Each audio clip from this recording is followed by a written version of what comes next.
The Ontario Winter Games that will be coming to Thunder Bay in February will not be seeing some high-profile sporting events. That's due to the high cost of air travel to the city. Joe Sadowski has been following the story and joins us in studio with the details. Joe? Thanks, Riley.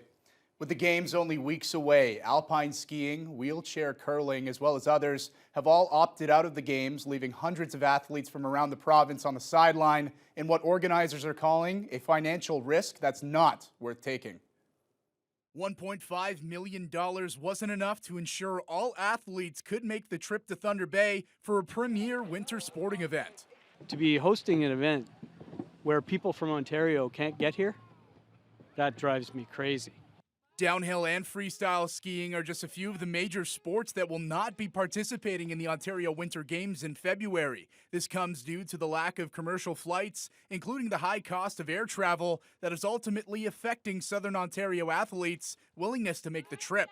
Local alpine skiing coach David Bradley says it's a missed opportunity that only comes around once in a lifetime. I believe this was the first time in 50 years that our community was going to host this provincial event. And so I refer to it as a generational kind of opportunity, which probably won't have another chance for another generation, or so. So it's a while out before we get the opportunity again.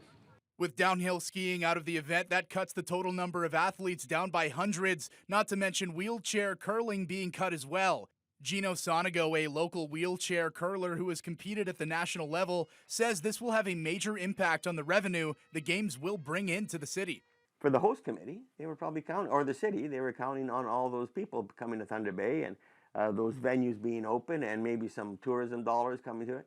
And now here again, it's not going to happen. And a lot of it is, it comes down to dollars, and whoever the organizing on the other end must have had some anticipation that it was going to cost a lot of money or more money to send people to Thunder Bay. Sonigo and the rest of his team will be missing out on the chance to compete on home turf, as well as the other hundreds of athletes who will be without a major part of their sporting season. You had family that could come and watch. You could kind of promote the sport. You can kind of help it grow a little bit more so that people would raise the awareness of wheelchair curling in general. Because they appreciate what the kids learn while they're here. So that's like number one for Ontario society, building our young people to be, great athletes and great citizens.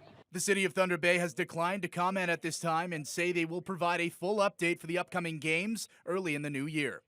Joe Sadowski, TBT News.